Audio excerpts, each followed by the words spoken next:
So yes, he says your ad should say in print, and he was an advertising person. So your ad should say in print precisely what a good salesperson would say face to face, instead of general claims. So not generalizing. So instead of general claims, pretty pictures, or jingles, an ad should offer a concrete reason why the product is worth buying.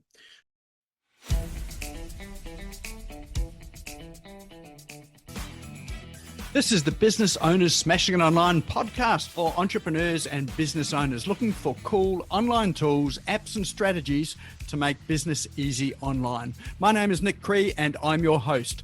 Each episode features a guest expert demystifying the online universe, sharing inspirational ideas and providing tested real-world strategies to help you get the most of what's available online to grow your business today.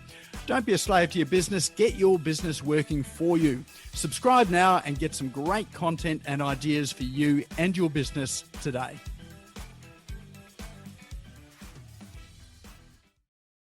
All right, well, let's move through to our main topic for tonight. So the guest speaker tonight, it is me. And I'm going to sort of reveal some of the secrets on that I use to write copy. For those of you that don't know me or haven't been around my world for very long, I really started online. It would have been back in the late, I was going to say 70s, that was a bit early, the late 80s, and started with a CompuServe account, if anyone remembers that. But I've been interested in the online for that long, and I built a finance business using online marketing strategies. In fact, the formula I'm going to talk about tonight, this is one that I learned back in the early 2000s.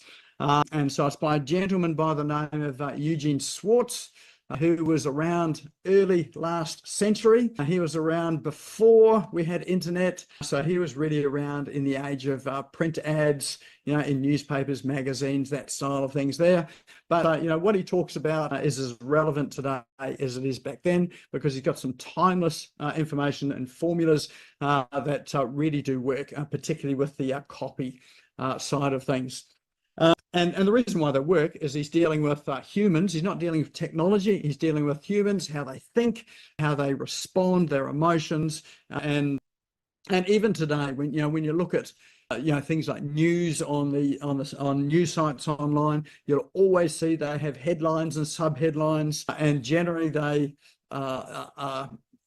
either shocking headlines, they're sort of fascinating, interesting, they have an angle there. And the purpose of the headline is to get you to read further and to consume the rest of the content. So, some of those there, so journalists use some of these copywriting strategies very well. Some of them use them okay, but it really is designed to draw you in and to get you reading. So if you want some good hints and tips around copy, it's good to have a look at how newspapers and online publication use copy, and just notice what it is that they do that draws you in or gets you reading the next line. And there was a concept, when writing copy, is that every line that you write or every sentence that you write, it has one job. That one job is to get you to read the next sentence. So every sentence should get you to read the next sentence. That's its job. So any good copy is something you absolutely have to keep reading and you can't put it down. And it's like a really good, say, fiction book or maybe an autobiography that you start reading it, you get drawn into it. And, so before you know it, it's, sort of 3 o'clock in the morning. And you just haven't been able to put down the book. So that really is the bones of good copy. So reading stories like that also helps you to create good copy as well. So copy is the lifeblood of what we do online, and you're pretty much going to be using it for a lot of what you do. So if you're promoting online courses, if you are in social media, creating posts in social media to promote your business, If you are doing website content or email marketing, you are going to be using written word to convey your concepts. And generally what you want is something that encourages people to take some form of action at the end of it. So that action might be, to book an appointment with you. It could be to, click through to a landing page or a website page. It could be to, send you an email or make an inquiry. So that's the call to action, but it's all designed to get people to take an action. So I've got a couple of famous quotes on copywriting. And these really are quite helpful too. And some of these have been, guides for me as I'm writing my copy. So those of you that do know me know that I am a prolific writer of copy. We've got posts out there every day. So I don't write all of the posts, but I do write some of them, and I write some of the concepts in it. And of course, promotions for the show, that there's a combination of copy that I write, using the likes of ChatGPT to speed some things up, and using some of those tools around there. So I do write a lot of copy, and I'm a writer as well too. So I don't record a lot of my copy with tools like Otter, although I have done that. I am a writer, so I get a lot of my inspiration and thinking by actually the writing process.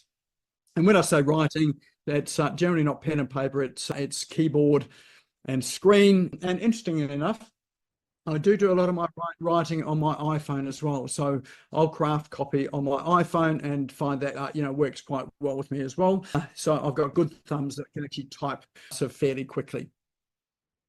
But here's a quote by John E. Kennedy, not John F. Kennedy. This is John E. Kennedy back in 1905. So definitely the early stages of last century. It's a really famous quote, this one here. And he says that advertising is salesmanship or salespersonship in print. And his contention was that when you are having sales conversations with people, when you're advertising, you're just putting that conversation that you've had into text, black and white text. So the way you speak is the way you should write. And once you master there, then you find that this whole copywriting thing becomes a whole lot easier. And some ways to do that make it easier. So for some of you, you might find it easy to to write in spoken form just by speaking. So I know that there have been occasions when I've had sales conversations or conversations with people. I've recorded it. And it's easy to do these days with a phone in your pocket.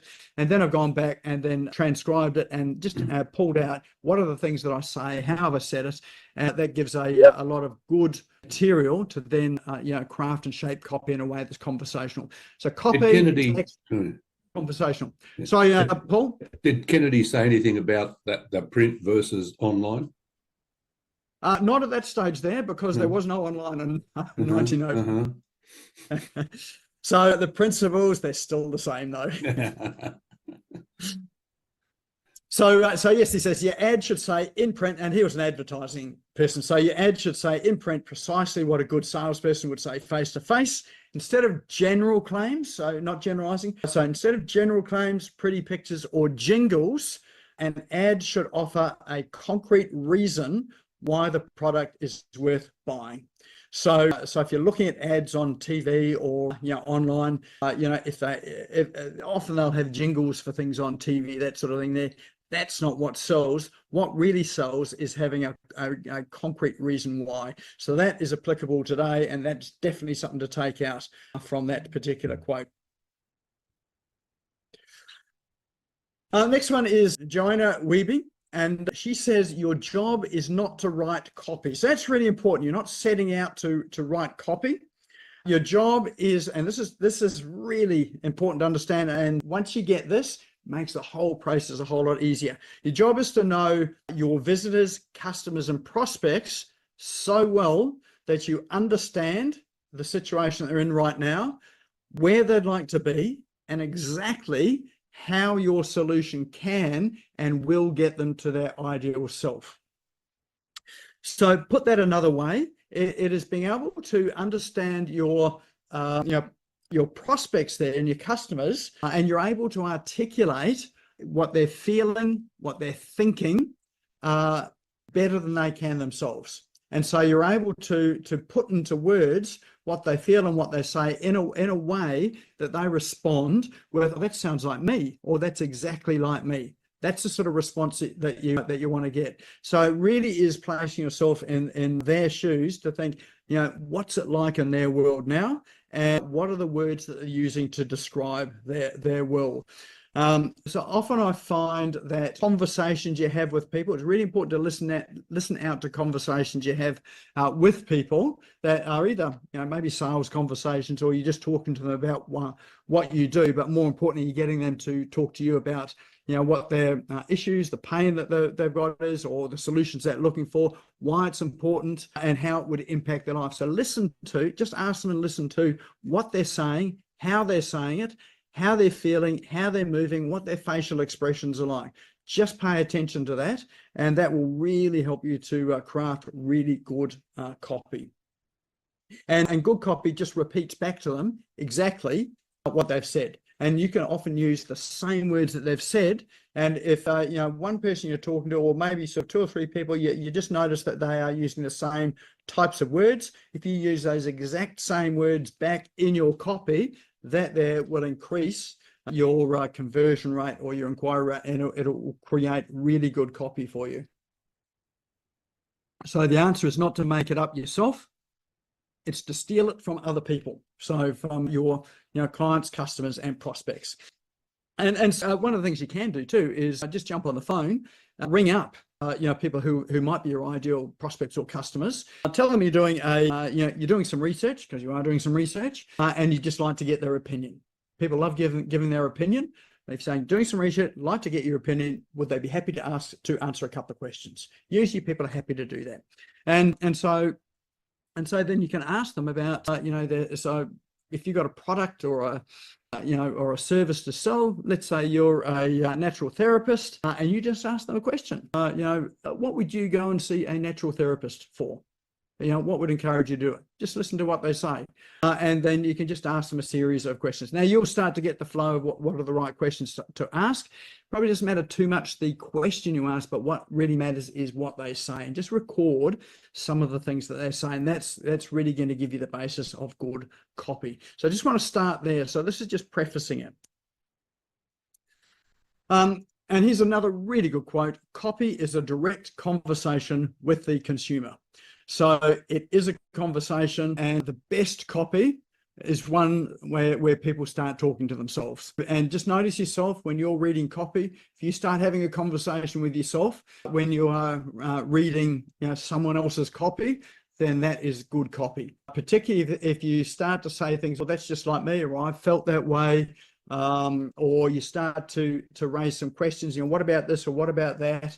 Then, once you start to talk with yourself in this, that's having a conversation with copy. So, so that's what you want your text and copy to do. All right, so I'm going to talk to you about this particular formula here. It is the pastor formula. I know we have a theologian on board here today, so this is not a theological formula. This one just happens to be an acronym that really sort of works quite well with it. So what I'm going to do is I'm going to run through the formula, and side by side, I'm going to show you how I used ChatGPT alongside this formula to quickly craft copy. So I was able to do in about an hour a full sales page that might have taken me days to do, or a week or more to do. And when I say a week or more, often that is thinking through concepts, it's collating information together. But using ChatGPT, you can dramatically speed up the process. But take note, this is the pastor formula. Now, what I might do is let me just bring down my screen here. Okay, that's probably not going to work quite so well. All right, so it is the pastor formula. Pastor is, there are 3 elements to it. The first one is the person. So you've got to identify really quite clearly who the person is you're speaking to. So when you're writing copy, you're not writing to the masses, or not writing general copy, you're writing to one person. So you need to think of sort of a person in your mind and be writing and having a conversation with that one person. So that's really key. And so you might pick out, say, your ideal client. It might be someone that you've had a conversation with recently. It may be someone that really exemplifies a problem that you solve, or an issue that you work with them about. But you want to talk to that person directly. If it helps you to have a photo of them or a picture in front of you, that's all good. But you want to make sure, and you want to listen to the responses you're getting back. I know it's in your mind, but you're having a conversation and listening to the responses you get back. That's when you start to get into the flow of the writing. And so that's why it's also important to listen to what they say when you speak to people as well too. But think about, you're only writing to one person, and by doing that, you get a very personalized copy. You have conversational style, and it means it's very readable. And you'll often find that, the way one person thinks is the way lots of people think as well. So easy if you can just picture one person. So, if you picture a person, that's like your avatar. I don't have necessarily, say, an avatar right to, but I think of a person I'm writing to. You need to define the problem. So what is the specific problem that they have that you're solving? Now, what's really important here is that you're not talking about your product and service. So not talking about the problem around all that.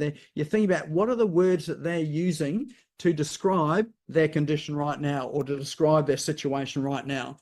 So again, that's why it's really important to listen to what people are saying before you start writing the copy. So what are they saying about it?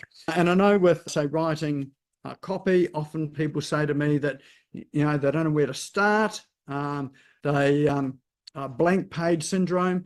Sometimes they'll use that word, or they'll just say, look, I've just got no idea where to start, or I don't have any ideas on, well, so those are the words. So think about the words that they're using.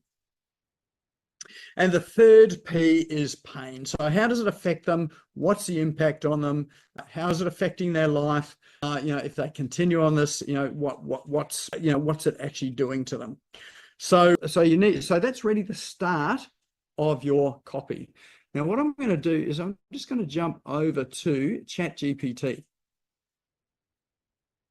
And so let's see if we can, so these, and I'm going to give you a link to this ChatGPT thread at the end of this evening, so you can follow it through and you can see the sorts of prompts that I'm using for it. Let me just make it a wee bit bigger here. So the first thing that I did is and I had a conversation with ChatGPT. So have a conversation with it as if you're having a conversation with a person. Don't swear at it, because you never know what it's going to give you back again. Just work with it and pretend it's a 14-year-old child that needs additional instructions. So my first instruction to it was, we're going to write sales copy together using Eugene Schwartz's pastor formula. So it is his formula, so we're using that. So I'm hoping that ChatGPT understands what that is, or knows what it is. So I'm going to ask you to construct piece by piece. Are you good with that? And please write in the English language. ChatGPT responds, absolutely. I'm ready to help you craft sales copy using the pastor formula. Step by step, just let me know where you'd like to start and we'll dive right in. All right, so the next place I started was really setting the scene.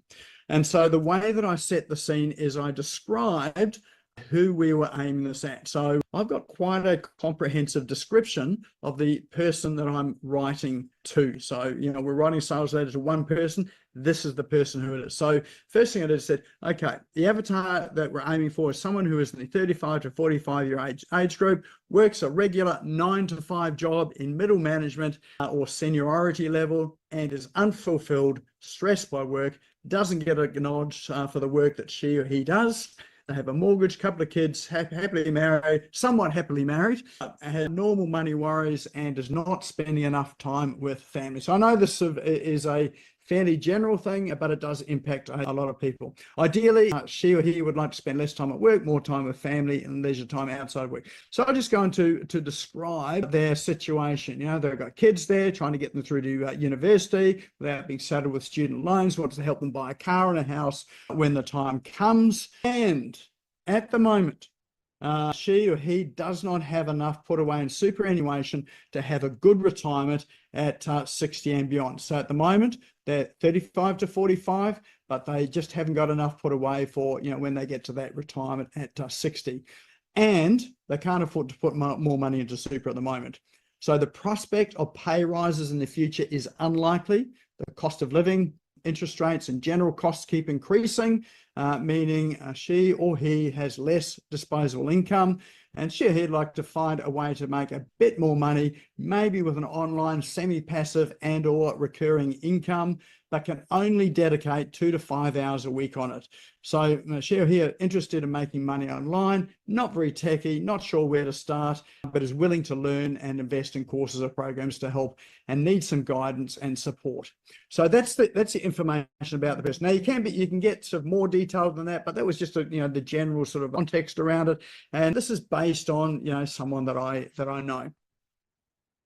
So what I've asked ChatGPT to do is to write a detailed avatar based on this description. And the avatar will be writing copy for in the next steps. Please write it in the English language. So what ChatGPT has gone and done now is it's gone and written an avatar of this person here. So this is really important. This is the person that we're going to be speaking to. So we've got quite a comprehensive avatar. So that just gives you, if you've wondered what an avatar is, it is, your ideal client, you can have more than one avatar. You might have sort of 2, 3, 4, 5 different avatars that your product or service services. So you can use this type of prompt there to create your avatar. So they give some background, location, suburban area, likely mid-sized city. So they put some things in here I've forgotten about as well, which is why I've asked it to craft it.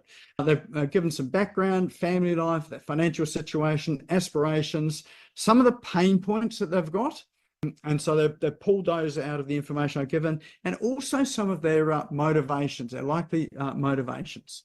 And then also, what they need. So they've called this avatar Alex, said this could be a male or a female.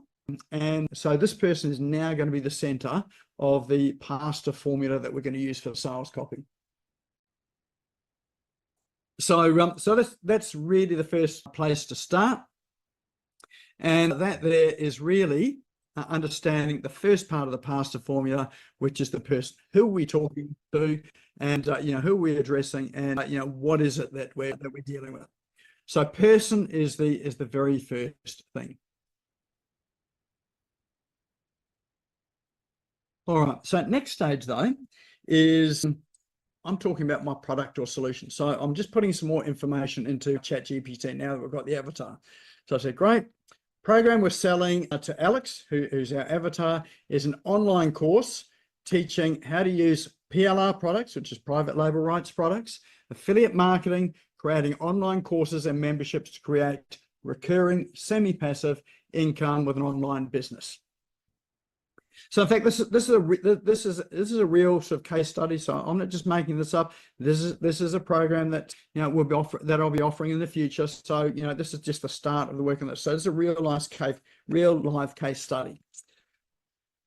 So what I've said is, this will take a novice, Alex, from little knowledge through to having an online income generating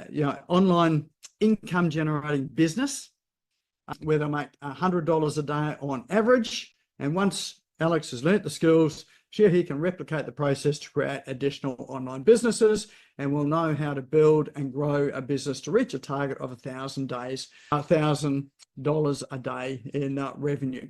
So, and they'll put some context around, what the program is. 6 weeks, delivered by Zoom as a membership portal that replays additional resources, links, apps, tools, websites, templates, cheat sheets, worksheets. So I listed all the things in there that is going to be part of the training. Q&A sessions of every week, a Facebook group for collaboration sharing. And so I've gone through and said, keep this in mind as we construct the copy for the sales page and the promotions. And just because I'm polite, I said, are you okay with this? Is there any more information you need to know to get started? So I asked that question, which is really important. Is there any more information you need to know? So ChatGPT might come up and say, well, there's some things that I've forgotten. And so you can include those as well too. ChatGPT has said, great, I'm all set with the information you provided. So we can start. So the next part of the prompt is, I said, there are 3 parts. Oh, actually, yeah, so here's an issue with ChatGPT. So it says, I'm all set with the information you provided. We can start constructing the sales copy using the pasta formula. If there's anything specific you'd like to focus on first, let me know. Or we can start with a problem section of the formula. Now, if we go back to the presentation, the problem section is only one of the sections of the P. So remember, there's person, problem, and pain. So it's only identified the middle one, which is the problem. So I want to make sure it picks them all up. So gone back to ChatGPT and given it the information. And I've said, so I've given it sort of information about what each of them are, so that there's person, problem, and pain. So it understands it and said that we're going to work through these one by one. Okay, so, and the first thing I've done is to work with the P example. Now, when I did try this, we got a couple of false starts with it. And so you'll do that. So you just need to refine your prompts a bit to get it to work well for you. So here we've got, let's break it down step by step. So first of all, it just gave me it all. So it gave me, person, problem, and pain. So ChatGPT doesn't work well if you ask it to create large chunks of copy. So what I wanted to do is not to give me those three sections, problem, pain, and person, all at once. I want it to give it to me one by one. So I've asked it to disregard that and said, okay, let's just write for the person. And so I've given it some prompts there to do that, and I've asked it for 10 possible headline options as well. So it's given me 10 options, for the overworked professional yearning for more time with family. Yeah, that's sort of okay, but it's not great. Who uses the word yearning in their everyday conversation? Not many people. For the busy parent balancing work, stress, and family life, yeah, possibly. For the corporate leader who wants to escape the 9-to-5 grind. Sort of like that. That's quite a good one. So the reason why I ask for 10 ideas here is that you get some okay, some no good, and some possibilities that you can massage into something that is worthwhile. And so I've asked it then. It's given a headline. This is for. So I've asked it to turn it into a question.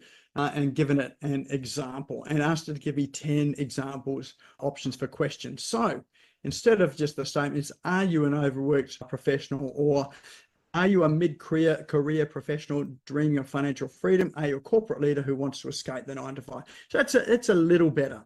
And then I've asked it to pick the best one. So I was just a bit lazy. I would have, generally massaged some of that into something that I like and then added it and say, let's go with this one.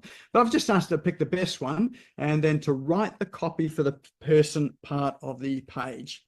So what it's done is it's given us the copy for it, and you can see that it tells us, that it's given us the copy for it, and for this one, it's been good because it's given us the reasons why it wrote the copy here. So it says this. So it says, first of all, here's the pre-headline that you should use. Are you an ambitious professional seeking a way out of the rat race? Yeah, that's probably quite a good one. This question is likely to grab attention because it speaks directly for Alex's desire for change, hints at the frustration in their situation, and promises that there'll be an alternative. Now that there is a really good premise for writing copy. So understand the example, you can start to see how it puts it together. If you find that's off or it's not quite right, then you can ask it to change that and redo it. So here's the copy for the person section. So it's given a pre-headline. Are you an ambitious professional seeking a way out of the rat race? And then it says, here's the headline. So the pre-headline is what goes before the headline. It's often in smaller text, and it really addresses who the person is.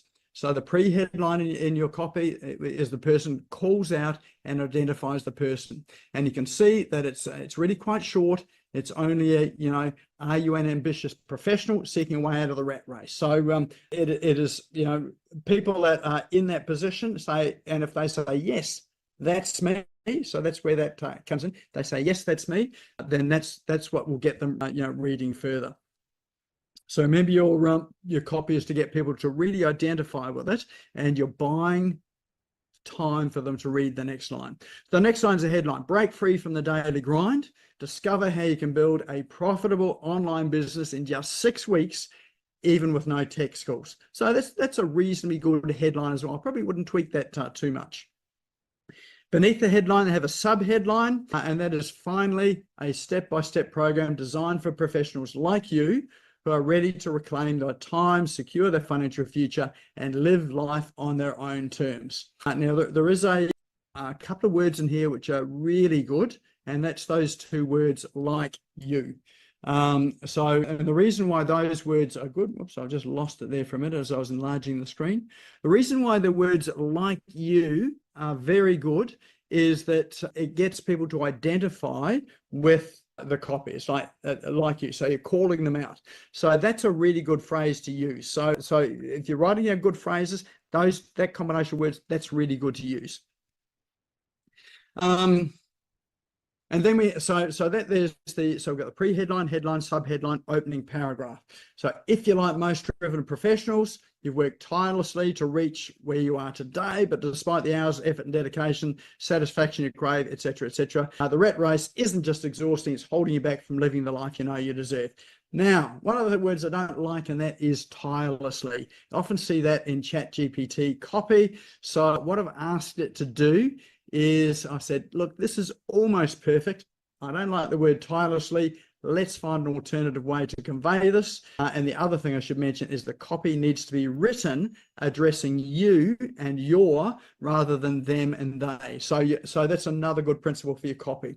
When you're writing, write it to the person. So don't write it to a general group of people. So don't use words like them and they. You use words of you and your, and also don't use the words I and me. So let's say, for instance, say this is my program. Think of a way you can change that around. So like, in this program you will experience. So, or when you buy this program you will. So don't use the word I. Try and turn everything into you. So use that case there. So what ChatGPT's come and done is it's revised the copy and it's removed that word tirelessly, and it's focused on you and your. So can you see how I'm now starting to train ChatGPT to write the way that I want it to write? Does that make sense? So you need to spend the time, particularly in the early part, training it to do exactly what you want. So you're almost treating it as if they're a student, a 14-year-old student at school, and you've got to give them instructions. They give it a go. You come back and you mark their work and you give them suggestions on how they can improve it. So you keep doing that. Now that's really, really important. If you want to get good copy out, it's really important to do it this way. Otherwise, you're going to get stuff out that's very generic. You're going to be disappointed with it. It's not going to convert. It's not going to sell. So it's worth spending the time, doing this. And so what it's done now is it's given me that copy for the person part. So all I've done now is grab that, copied that, and set up a Google Sheet. And I'm going to give you this Google Sheet at the end of tonight too, so you can see exactly how it's constructed. So this Google Sheet is where I paste everything in. So at the very top, I've got the ChatGPT link there. So you'll be able to click on that. You'll be able to see all the prompts that I've given you. So that's really just for you. I've got the avatar. So this avatar that I put in there, I've pasted that into here as well too. And you can see that that's quite long. So that's a good page and a half, almost 2 pages, describing the avatar. So it's quite a bit of information in there. So, and you want to have it that detailed. So remember, I put in some of it. ChatGPT did the rest of the work. We did a bit of tinkering with it until we got it so it was pretty well just right. And then I've started with the example. So past performance. So here we've got the person section. So that was the P part of, or the person part of the P area here. So we've got ChatGPT working on that. So I just really pasted that in there. And so this is how I'm building up the copy. Next section that we're looking at is the problem. So that's number 2 in the P section. So again, we've got prompts in ChatGPT that work through to the problem part. So what you'll find is as you're going through these early parts, your prompts are going to be longer, and you're asking it to do more refining for you. But as you're doing it in parts and stages, it will remember, and you'll see where it says updated the memory. It'll remember what you're looking for based on your past instructions, and it will follow it through for the rest of the page. So here we've got, so I've asked to do the problem. I said, let's move on to the problem part of P. Again, write it in English language. It just automatically pops and write it in the English language. And so now it's given us the problem part. Now you'll notice with this, you'll see that each time it's given me a headline. So these are going to be sub headlines in the copy. So this is when you're then formatting your copy on the web page, you need to sort of make it very clear for people to read. And so where you see headline, there'll be sub headlines, and that means that you might have, you know, so 10 or 15 sub headlines on the page. People can scan through those sub headlines and they'll get the gist of what the page is all about. So you want that to be the case. They can read top to bottom, scanning the headlines. They know what it's about. Then people will often go back and start to read some of the detail of it. So if they're interested, if they're not interested in it, they'll scan it, they'll leave it. If they're interested in it, they'll scan it, and then they'll stop to read some of the copy, which is what you want. So make sure that, you know, where it's this headline, you know, in your page, you're going to turn it into bold so it does stand out. So it's going to be a headline.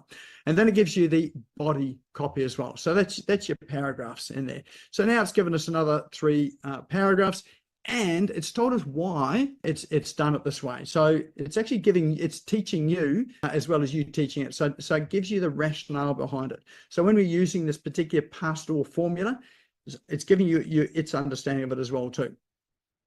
So that was pretty good. I just grabbed that, copied that into you know, this section here, which is the problem, and you can see that's about half a page's worth of text. Now in there, when you come back to at the end, it's not going to be perfect. So it's going to have words in there that are not conversational, not the way you say it, and you will come back. Well, you should come back and edit it. You might rewrite parts of it. You might add bits in. You might take parts of it out. But what it's doing here is it's speeding up the process of writing. You're not having to start from scratch. You've got a basis here, and then you can massage it and work it into something that is you know, really good for yourself. So again, it's not going to take you days and weeks to write this. It's going to take you an hour, maybe a couple of hours, you know, writing a page like this. So it really is going to make it a lot easier for you. Okay, so there's that one there. And so because I'm having a conversation with ChatGPT, it's my friend now. So I said, great, you're on a roll. Let's move on to the pain section. So if we look at the next part here, so we've got the pain section. So we're still on P at the moment. So a lot of this is all in this front area. And you do spend a bit of time here. So the next area working is the pain. So I've asked it to write that, and it's given us the copy for the pain. Okay, that was pretty good. And so I've asked it, great job. You're happy with what you've written for each of the P sections? Are there any improvements to make it better, or is it as good as you can do? So it's come back and says, yeah, it's pretty much as good as I can do unless you want to make any changes. So the reason why I put that in there is sometimes it will come back with some suggestions or rewrite it in a way that is just a little bit better, or gives you another angle to it all. But in this case here, it said, there are some potential improvements that I could make. We could put in more specific examples in the pain section, and we could tighten the language a bit as well. So, and that was probably right. So consider tightening the language, make the copy even more concise. That's the sort of thing I'd come back and edit. So I was actually happy enough to proceed with that one there. All right, so that's P. You've covered the P, the person, the problem, the pain. That is a good chunk of copy. So that's the part that really draws people in, because you're talking specifically to them to the point where they're saying, yes, that sounds like me. Sounds like you might have a solution for it. Let's read on. But we're not finished yet. So the next part is to amplify it. So amplifying means to really get them into there's 2 things. The ideal, so where they want to move to. So, you know, what's going to be ideal? If they fix this issue, problem, or they learn a new skill, they get the solution, what's life going to be like? What's it going to look like for them? What's it going to feel like? How's it going to sound? So it's really sort of getting them to really sort of dream big and think about that. The other side of it is the pain side of it. Like, if you don't do anything about it now, 2 years, 3 years, 4 years, 5 years, what's going to be the impact? What's life going to be like? So you're starting to contrast, you know, the good with the bad, and getting them to think in the future about, you know, if they do something about it today, what's life going to be like, or if they don't do anything about it, you know, how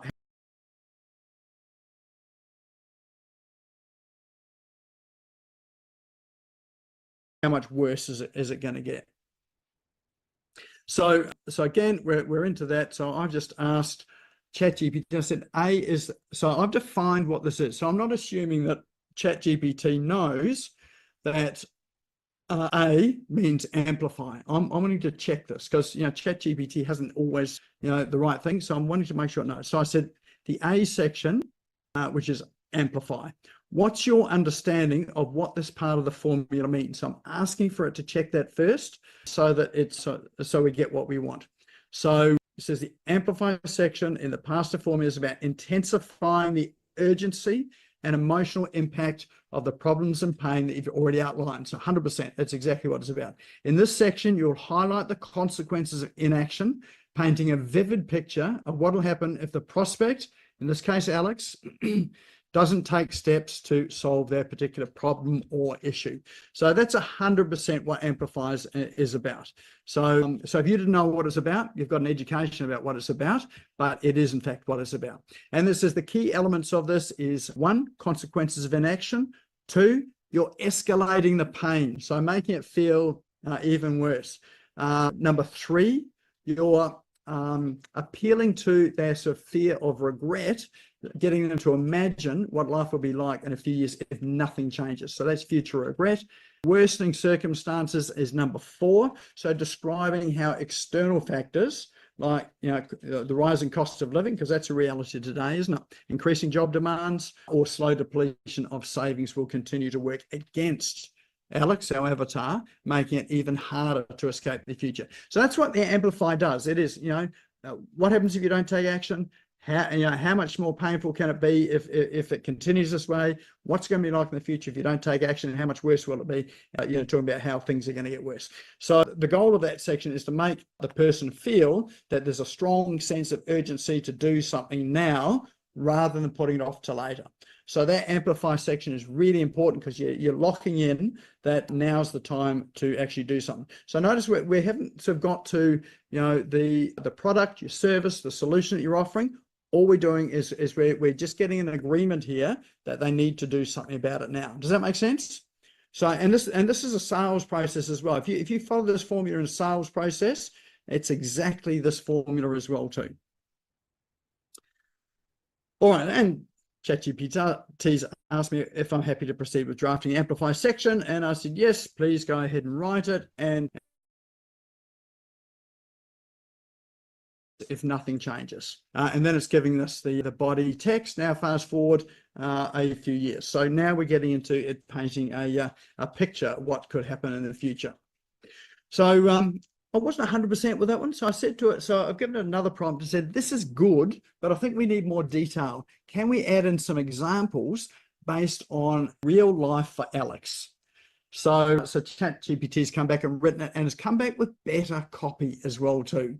So it's come back, you know, picture yourself still stuck in the same job. So fast forward a few years, dealing with the same stress, long hours continue, health starts to deteriorate. So that's something new it's introduced into here as well too. And stress becomes your constant companion.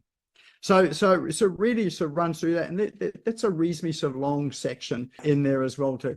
It did a pretty good job with that as well too. And it's told me what enhancements it's made. So it said it's now added in some specific real life scenarios. So it talked about Saturday morning struggles. So, you know, the conflict between work and family time. So it's given an example. It said, you know, missing a son or daughter's soccer match, and how that disappointed the child and how guilty, you know, he or she felt.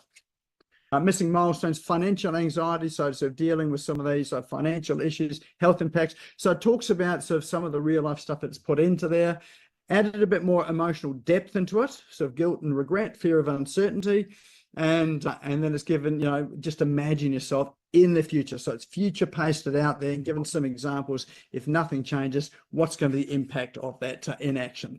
And then it's also given a positive as well. So you can't just lead people in on a negative. You need to have negative and positive as well. So they've got to imagine a better future. So what happens is you take them down to the depths of despair, if they do nothing, but you've also got to bring them back out so that they imagine sort of a future there where all of these issues or problems have disappeared, and they're living the life that they want. So in this particular case, so and again, we haven't talked about a product or service yet. So one of the problems people often make is they start talking about their problem or solution. So not even talking about it yet, and we're over halfway through this sales copy. And so this could be website, it could be email, it could be social media, but this is the formula. So really just copied and paste that, drop that into our document. So have a look at the pane and amplify it. And you can notice that the amplify, I think, is about a good page. It's just over a page and a half. And then the next part of the pasta, the third part, is S. So S stands for story and also stands for solution. So solution now is where you start to introduce your product or solution. But what's the story section? So stories are really good. Just remember when you were growing up as a kid, maybe you had stories read to you by your parents, your teachers, your grandparents, or you may have read stories to your kids. So stories are things that people relate to, even as big kids as we are today. And read the stories where you connect with your prospect at a much, much deeper level. Sharing something that's real, something that's happened, something that either you or someone that you know has experienced. So this really puts it into, this is not hypothetical, this is an actual situation. So what's helpful here is if you've got stories about you being in that situation that they're in right now and how you got yourself out of it, or if it's not you, if it's clients that you work with, use their stories. If you don't have those stories, it might be someone else who you haven't worked with. They've got a story about it, and you can draw in, what was the impact for them. So try and find real characters there that you can talk about their story. People will relate to the real characters more than they relate to the hypothetical. So that's why it's important to get case studies. So go and interview your clients, and get some case studies from them. Ask them, what was it like before they came along to you? What's it like now? How's that transformation been for them? And really what you want that story to do, that's one of the things that really draws up people in. And it really does sort of show, people that are reading either that you understand the situation because you've been in that situation, or that you work with other people that are in the situation, and that there is a way through it. There is a solution, there is a way through. And so really that story part is often about, it includes transformation. So it was like, this is the past before I met you, this is how I transformed. So everything you do with your programs is about transformation. Even a motor mechanic, you're transforming a car from a spluttering old beast there into something that is a smooth, reliable vehicle. Everything's a transformation. Think about it. That's a really important word. Think about how does your product and service, what transformation do you offer? And then your solution, which is the next part, is where you introduce your product or service. So again, we've got ChatGPT to give us a story. Now, this is where you might need to give it a bit more information, because ChatGPT won't know your client's stories. So what you can do in this section here is, if you've got Google reviews or Facebook reviews or LinkedIn reviews, go and grab those reviews, put them in there, ask ChatGPT to create some stories using that as a basis. I haven't done that here, but I would definitely do that if I had more time. I just didn't have time for that there. Or think about, some of your clients and just write out what their story is, their transformation, put it in there, and then ChatGPT will use your content to then craft the story. And then the solution there is really your, where are we? That's really your product or your service. That's your solution. So again, you need to give ChatGPT the context of what it is that you're selling. And that's what I did right at the very beginning. So that's why I gave it all of that information right at the very, very beginning. Now it's pulling this out and it's writing some copy out around that solution. So you can see that it's saying, take control of the future. Good news is you don't have to do it alone. we are introducing the whatever the course name is. I haven't told her what the course name is. It's a 6-week program designed specifically for professionals like you, so we've used that word again, who are ready to break free from the 9-to-5 grind and build a sustainable, semi-passive online income. And then it goes through and talks about, weekly live Zoom trainings as a membership portal, step-by-step guidance, Q&A sessions, private Facebook groups, 6-month ad hoc support, and then who it's for and and you could, in fact, include a section in there, who it's not for. So again, this is given who it's for. I would craft this up a bit differently. So I'll come back to this again, say, who is this not for? And so who it's not for, people that are clearly not wanting to take any action or want you to do it all for them, or blaming other people for their sort of woes and whatever in life. So you can start to add that in as well too. So then we just grab that copy there that is crafted and pop it into our document. So we've got a story and we've got our solution in there. So the next part of it is, that's story and solution, is T, getting towards the end of this now, transformation and testimony. So there's that word transformation. So we've already used it in our testimonial, so that story area. And so we're talking about sort of our transformation and testimonials, or testimonials. So if we scroll down here, so testimonials are things that other people have said. So first of all, transformation is you're describing what sort of transformation they can expect. If they can't draw to save themselves, then coming to an online art class, they will start to create things that look like almost like masterpieces, what will look like a masterpiece for them compared to what they were doing before. They might have been drawing stick figures before. Now they can draw full bodies that actually look like humans. So describe that sort of transformation and describe how it feels to have that transformation as well too. So really important to use the emotion words to describe how it feels. So when you're asking ChatGPT, ask it for the emotions as well too. Social proof, it's made up some testimonials. Don't make them up. Go and get real testimonials. It's just in there as to say, this is, you need to put your testimonials in there. But go and get real life testimonials. If you don't have any testimonials, go and ask for people for it. People are often gladly willing to give you some testimonials. If they don't want to write it, just record it, have a conversation with them, jot it out for them, ask them if they're happy with it and happy to sign it off. So it's given some examples of the types of testimony, and you can use this as a guide in terms of what you can ask people for. So the testimonial should be relatable, like real people basically. Talk about specific results. So again, if we take that drawing concept, it's like, I didn't think I was much of an artist, but at the end of doing sort of Natalie's course, I've got a whole new way and whole new appreciation of art. I can actually draw some things. I have surprised myself. You want sort of specific results in there so people think, wow, that's amazing. Even better if you can get some pictures in there as well too, or some images. And testimonies should be from a variety of people as well too. So don't make them all sort of grey-haired, white men. Make sure you've got sort of a diversity of people that are young, old, women, men, sort of different backgrounds, all that there, so that you're relating to a whole range of people there. So your testimonials really are social proof. Absolutely critical you have those in your copy. Okay, and the last two sections are your offer. That's really important.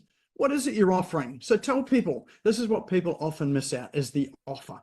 So the offer is what, you telling what is the program you're offering. It is a 6-week program. It includes weekly live Zoom trainings, membership portal, step-by-step guidance, Q&A sessions, etc., etc., etc. It's really just a list of the things they get.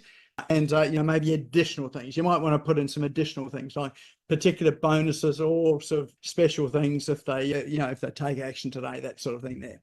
And then the last part of it, so we talk, the O is for offer, and then the R in pastel is response. So the response is you have to tell people how to respond, what to do. And this is a part that people miss out all the time. So, and it's really short. It can be click the button below. That's telling them to do something, or fill in the form below. So that there is your call to action, or getting the response. And so all of that there. So ChatGPT is, so I've used that to craft the sales page, and there you go. There is that sales copy. Now that is 16 pages worth of sales copy. Think, wow, that's a lot. Who would read all that? Well, not many people actually, but what they will do is they will skim through all of the headlines. They'll read the parts that are compelling and talk to and speak to them, and that they really connect with. And that's where you start to get some enrollments. Now, what you do with copy like this is the next step of this is really read it through. So it is nowhere near perfect yet, but it's pretty close. You've got a formula to write to. It'll take you about an hour to put that through if you're sort of thinking about it, putting through something like ChatGPT. Or if you write it yourself, it'll probably take you a few days to do it, but you've got a formula to write to. And the more you do it, the quicker it's going to get. I don't know if, sometimes I don't use ChatGPT. I really just run through this particular formula right as I go. And, after a while, you can start to write quite quickly with it. If you're good speaking, then you can speak it and use something like otter.ai to record and transcribe it, and that gives you the basis of it as well too. And if you're using otter.ai to transcribe it, one little trick you can do is to come back to ChatGPT and grab each section out of Otter and say, this is the raw transcript from me speaking. Now turn this into good conversational text for a sales page. That'll tidy that. That's the quickest way that you're going to be able to edit the copy into something that is, is good and readable. You can add a different thing to the prompt to say, act as an editor, a good professional copywriting editor, and turn this into good readable copy for a sales page. So you can do it, and that's a really quick way to take it from Otter and to use ChatGPT to really tidy it up. So that there is the pasta formula. Now that actually comes from this book here by Eugene Schwartz. You can buy it. I did see it on Amazon. It was £440 on Amazon. It is out of print and it's very expensive to buy. Or this link here, you can download it for free. Except it's just going on. We'll drop that link into chat. You can download it for free. There's a whole lot more information in it around the formula, but that's basically the formula that I use, and you can use it in combination with ChatGPT. Now, I have created a worksheet for you. So if you want to sort of use a worksheet where you can cut and paste it all into there, or to write into it, scan that QR code. It is a Google spreadsheet. You can save it to your computer, and then you can just ensure that you've addressed each of these issues in that spreadsheet. So it's a good way to check off that you've covered it all off. And we'll drop these links into chat as well too. And for that sales page that where I've copied all of the information out of ChatGPT, you want to see an example of it, using that pasta formula. That's that 16 pages there. You are free to download that. Just again, scan that QR code, download it, and that'll give you a good guide to write your own copy. Excellent. That was probably a fire hose of information tonight. Any questions at all? Any feedback on that there? Oh, look at that. Lots of birthday cakes coming down. That must be for Diana. John, how are you going? Good, thanks, Nick. Look, just for a landing page, I'm selling a free webinar, which leads to a paid course. How many words on the landing page? Like how much actual copy should there be? That is a really good question. And the simple answer to that is as much as it needs to be. So people often think it should be short, it should be long, but no, it should be as long as it needs to be to get the job done. So your landing page, the structure of the landing page is a whole nother topic as well too, which I would have liked to have covered here as well. Maybe we'll do that in another session. But the important thing about the landing page is your call to action. And that you've got a single call to action. They can only do one of two things on the page. They can either fill in your form or click the button, or they leave. So you want to make sure that's at the very top, and then below it you can have you can have that full copy below. So having that full 16 pages on landing page, good as gold. Because often the more information you've got, people may not read it all, but it's there if they want to read it, or if they need to have more detail. If you don't have enough information there, then it's more likely that you're not going to get the the click-throughs with less information than you are with more information. But more information is not necessarily better. It's just about it being quality information and really addressing what people want, if that makes sense. It does. Thank you. Excellent. Fred, he says, I hate long copy. Yes, indeed. There are not many people that read all of the long copy. You can guarantee this, though. Anyone that reads all of the copy are probably going to buy, or they're your competitors. All right, any other questions in there? Any hands up? Aldrin. Yes, I absolutely love that, Nick. Thank you so much. I've got a question around what sort of priced products would you sell from a one-page landing page? Now, if you look at people like Russell Brunson, the founder of ClickFunnels, now he has sales pages that just seem to go forever, right? However, when it comes to, if people don't really know you that well, they get on a landing page, would you go straight from a landing page to, say, a $2,000 or $3,000 product or more, or would you just go to, say, a $1,000 product? What would be a good figure upsell from a sales page, or is it limitless? Look, it just really depends. It depends on your audience, how well they know you, how sort of invested they are in solving the particular problem or issue they've got, or what they want to learn. What's going to be more important there is to think about what's the process that people go through when they're making decisions about solving the particular issue and how much they're willing to pay.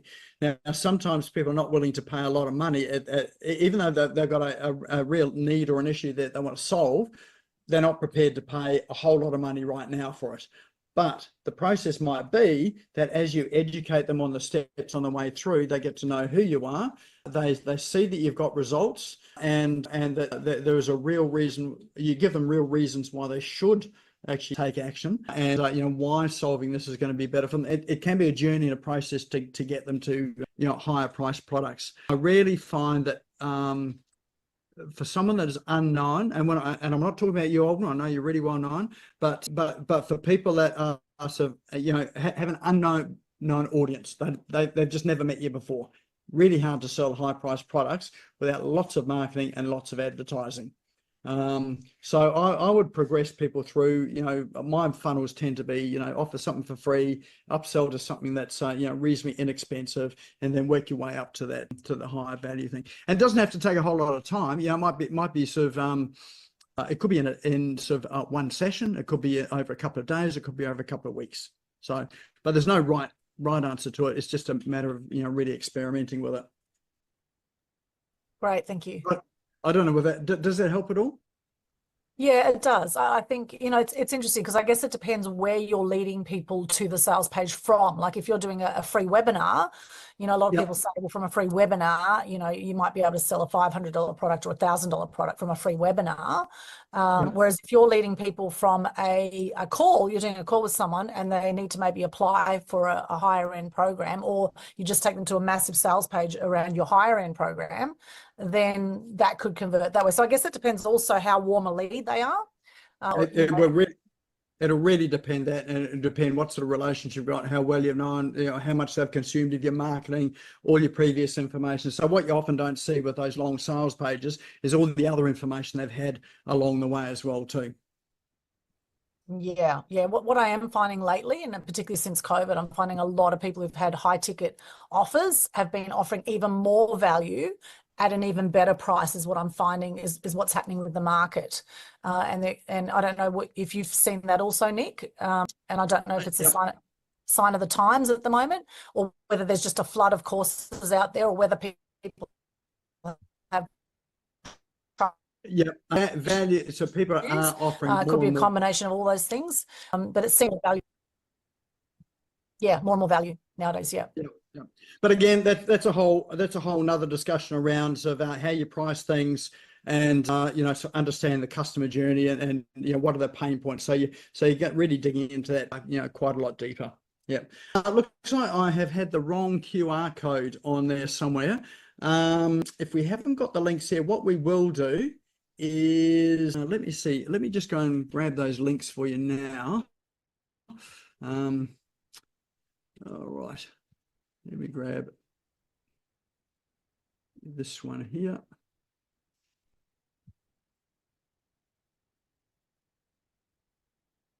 Okay, copy that link. So this link here is to that spreadsheet. And I'll get the other link. So I'll just grab this other link. Yep. Ask away. One more question. Yeah. So you said that ChatGPT doesn't like the long copy. What are the limits on? Is it that, like the paid version, you get longer answers? So people that are putting together ebooks and things like that, and they want, say, a whole chapter written on ChatGPT. What are the limits of the words, or how does that work? I have found that their limits are very short. So rather than writing a whole chapter, you write segments. So just write it in sort of segments. So if you break up your chapters into subheadings, then just ask it to write a particular subheading. So all you're doing the process that I did, is to really do a section, copy and paste it, put it into a document, then do the next section. But you do it in the same thread so that it's got that whole conversation flow, so you get that same sort of context. It is sometimes going to be repetitive as well, so you've just got to watch out for the repetition in there as well. Great, thanks, Nick. All right, now I've just dropped those links in there, so hopefully that's better. Sorry, Michelle. Yes, how you going? This long sales letter, is it possible to kind of break it up so that you kind of build a relationship over a week? So you might send, part of it one day, then another, use the pasta, but it's not all hit in one go, if you know what I mean. Because long copy for me, there was a gentleman that said that, it's just like, but maybe if I was taken on a journey over a week or so, with some of these things, is that possible? Is that a possibility? Yeah, absolutely. Just remember, people do read books, and they're longer than sales copy. So the reason why they read books is they're interesting. I'm writing one at the moment. Yeah. So you've got to keep it interesting so people want to keep reading it. But I mean, all I've talked about today is writing the copy. That could be a sales page. You could convert it into an email sequence. It could be social media posts. So you can use it for all of those mediums. And what I'd suggest is that if you've got a sales page, so you've got that full long copy sales page, that when you're writing your email sequences, you pull parts of the sales page out and you use those for your emails. One is you're not having to rewrite stuff or think of new stuff to write, but also what happens is when people read it and they get to the page, there's some familiarity. So you've already talked to them once about it, and you're talking to them again. And there's that expression there. So people need to hear things 7 times before it sinks in. So this is one way to get this is your second read into it. If you're using it for social media posts, that's they get to exposure to it 3 times. Talk about it on a video, they get it 4 times. So you can really build up. So you're repurposing that content for all sorts of different uses. Great, that's fantastic. Thank you very much. Excellent. All right, any other questions? I'm just having a quick scan through the chat. All right. Yeah, I've got one, Nick. I've been playing with GPTs lately, and I'm just wondering, have you actually tested them out in writing copy for you, where you tell ChatGPT, give it the whole story and all the prompts and update everything so it creates copy based on your input? I have, but I haven't had any success with it. If I ask it to write a full copy all in one go, the way that I get success with it is getting it to write it chunk by chunk by chunk, as I went through tonight. But either my prompts aren't good enough or ChatGPT isn't good enough to actually give me stuff that's, perfect first time round. So it is a combination of me using it as a tool, doing it piece by piece. And so what I do in that document that I've created, sometimes I go and grab the content that's in that, put it back into ChatGPT and ask it to make it more concise, to edit it and to fix it up. But there's still a reasonable element of human element into it to make it work. The thing that ChatGPT can help you with is how humans respond. So, doing things like A/B split tests and those sort of things there on, say, headlines or images that you're using or parts of copy is still an important process to see which one actually converts more. And the only way you can do those sort of trials is with humans. You can't really do that effectively with ChatGPT. Yeah. No, great. Thanks, buddy. All right. Do I have a, yes, thanks, Natalie. Do I have a copy of the chat prompts? Yes, if you download the Google Doc, so what they link there to the Google Doc in there, which has got all of the text at the very top of it. It's got the link to ChatGPT, which will give you that whole string of prompts and all the answers and everything I've talked about tonight. Excellent. Any other questions? I think I've sort of got them all here. If I haven't, just open up and sing out. Nope. Excellent. Perfect. Fabulous. James just dropped those documents in. So what you might like to do is actually save the chat. You can save it by clicking the three little dots on the top right-hand side or down the bottom. Actually, JM and Lorena might be going to drop in some other things in there too, so you might want to just hold off for a bit. Did you say there's a link to the PDF? A link to the book? Yes, let me just go and grab that for you now. I thought I had a QR code for that, but I do have a link to the book. Okay, here it is. Very hard to find this. There you go. That is Eugene Schwartz's book. It's in PDF. So download that. There's lots and lots of other information in there as well. All right. Well, I have run over time. Thank you for persisting with it. Hopefully that's been, worthwhile and helpful for you tonight. If you do have any questions or you want to explore it further, feel free to reach out. If you want to watch it again, because there's lots and lots of information in there, then the replay of this will be on the Smashco YouTube channel. And that should be up there by the end of tomorrow. Just remember to join the Facebook group, Business Owners Smash Online. And next week, we have Derek Morgan next week, who's sitting in the audience as well. And that is all on referral marketing. And he's going to be talking about a particular app that I have trialed as well too, which is pretty awesome actually for connecting up other people as well too. So come and join us next week. Derek will be on, and that one is definitely going to be a worthwhile session as well too. All right. Anyhow, sorry, what was that? Oh, right. That's right. I was sort of almost forgot to do the draw. Now that link that was to this particular page here, let me see if I can grab it. This is the door prize for tonight. Let me bring up the screen here.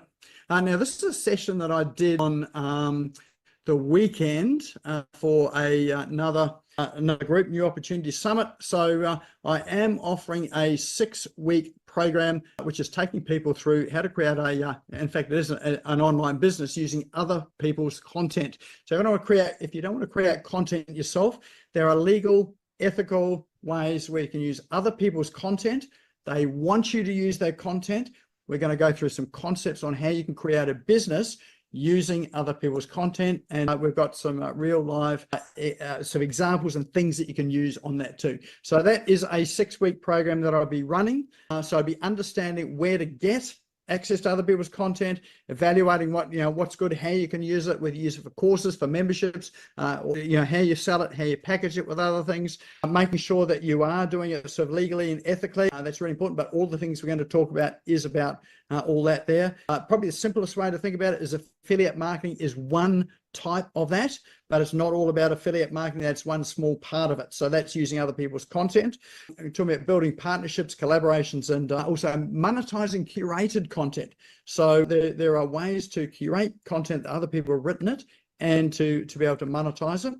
And then we'll be, we're stepping through all the online tools that you can use to create that as a business, then how to grow and scale it. So that copy that we went through tonight is an actual example of part of what I'll be using to sell and promote that product. So you've got that tonight, but then you'll sort of get this sort of delivery as well too. So that course is selling for $997. That was what we sold it for at the New Opportunity Summit. So I've already got people enrolled in that. So tonight's prize is that. So if you'd like to win that, stick around. Don't leave just now, because Aldrin has just raised her hand because she wants to win it today.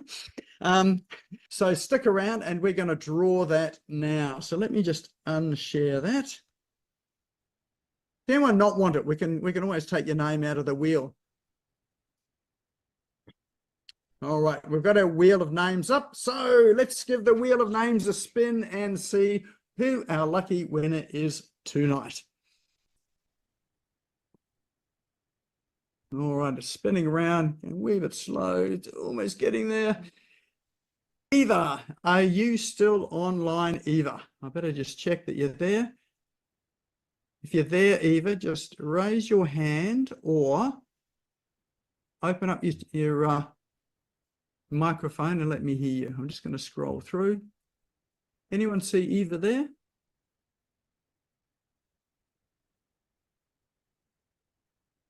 Okay, I think Eva might have left. All right. Is she there? No camera. Eva's there. Okay. All right, camera's off. Can't see her. All right, well, we've got to assume if her camera's on, she's still there. It'd be good if she said hello. All right, well, you are there, Eva, so you are our lucky winner tonight. We'll be in contact with you tomorrow, and we'll sort of organise how you claim that as well. For the rest of us, if you want to find out more about the program, just keep an eye on sort of our channel here and some of the copy that we've got going through. Thanks everyone for coming on tonight. Hope you enjoyed it. If you do want any further help, feel free to sing out. Have a good night. Thanks, Thank you. Nick. Bye. Thank you. Thank you. Bye. Thank you. That was great, Nick. Thank you very much. Thank you.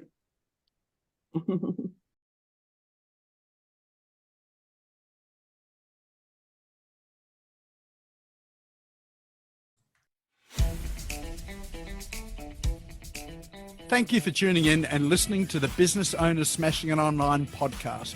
You can also find me on social media and online. Just search for Business Owners Smashing It Online and Nick Cree, spelled Nikree, all one word. If you like this and want to hear more, subscribe now. Until next time, don't be a slave to your business. Get your business working for you.